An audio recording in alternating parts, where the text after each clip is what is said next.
Hi നമസ്കാരം, ഫാസിലാണ്. ഇന്ന് നമ്മളെ ചെടികൾക്ക് ഇപ്പൊ കായ്ക്കാനായിട്ട് പൂവിട്ടിട്ടുള്ള ചെടികൾക്കൊക്കെ ഞാനിന്ന് പൊട്ടാഷ് കൊടുക്കാന്ന് വിചാരിക്കണം. അപ്പൊ എന്റെ ബയോ പൊട്ടാഷ് വാങ്ങിയതില്ല. അപ്പൊ ഞാനിന്ന് കൊടുക്കാൻ പോണ നമ്മളെ നാനോ പൊട്ടാഷ് ആണ് കേട്ടോ. പക്ഷെ നാനോ യൂറിയന്റെ ഞാൻ ഇതിന് മുന്നേ ഒരു വീഡിയോ ഞാൻ ചെയ്തിരുന്നല്ലോ, നമ്മളെ ഇഫ്കോ ബ്രാൻഡിന്റെ നാനോ യൂറിയ.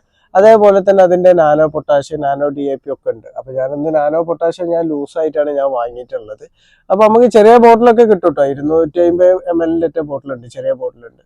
അപ്പൊ അതൊക്കെ നമുക്ക് വാങ്ങി ഉപയോഗിക്കാൻ പറ്റുന്നതാണ്. അപ്പൊ ഇത് മണ്ണിലും കൊടുക്കാൻ പറ്റും, അതേപോലെ നമുക്ക് ഇലകളിൽ സ്പ്രേ ചെയ്യാൻ വേണ്ടി പറ്റും. കാരണം ഇത് ബയോ ആണ്. അപ്പൊ നമുക്ക് മണ്ണിൽ കൊടുത്തിച്ചിട്ടും കുഴപ്പമൊന്നുമില്ല കേട്ടോ. അപ്പൊ എല്ലാ നാനോ പൊട്ടാഷും ബയോ ആണെന്ന് ഞാൻ പറയുന്നില്ല കേട്ടോ. അപ്പൊ ഇത് ഞാനിപ്പോ കൊടുക്കുന്ന ഇത് നമ്മൾ എത്ര എടുക്കേണ്ടതെന്ന് വെച്ചാൽ ഇത് 5 ml എടുത്താൽ മതി. 1 ലിറ്റർ വെള്ളത്തിൽ 5 ml എടുത്താൽ മതി. അതിന്റെ ശേഷം നമ്മളിത് മിക്സ് ചെയ്തതിന് ശേഷം ആ 1 ലിറ്ററും നമ്മൾ ചെടിന്റെ ചോട്ടിൽ ഒഴിക്കണം എന്നൊന്നുമില്ല കേട്ടോ. കാരണം ഞാൻ ഇതിന് മുന്നേ സ്ലറികളൊക്കെ കൊടുക്കേണ്ട ഒരു അളവ് പറഞ്ഞിട്ടില്ല. ആ ചെടി ആദ്യം നമ്മൾ നനവ് കൊടുത്തതിന്റെ ശേഷമാണ് നമ്മൾ ഏത് വളങ്ങളും നമ്മൾ കൊടുക്കേണ്ടത്. അപ്പൊ ഒരു അരക്കപ്പ് എന്നുള്ള രൂപത്തിൽ നമ്മൾ ചെടികളെ ചുവട്ടിൽ ഒഴിച്ചു കൊടുത്താൽ മതി. അപ്പൊ ഞാനിത് 3 ലിറ്റർ വെള്ളത്തിലേക്കുള്ളതാണ് എടുക്കുന്നത്. അപ്പൊ ഒരു 15 ml ആണ് ഞാനിത് എടുക്കുന്നത് കേട്ടോ.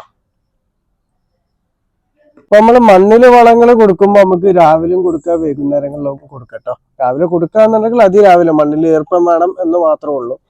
വൈകുന്നേരം കൊടുക്കുകയാണെങ്കിൽ ഇത് തന്നെ മണ്ണിൽ ഏത് വളം നമ്മൾ കൊടുക്കുക, മണ്ണ് ആദ്യം ഒന്ന് നനച്ചതിന് ശേഷം നമ്മൾ വളങ്ങൾ കൊടുക്കാൻ വേണ്ടി ശ്രദ്ധിക്കുക.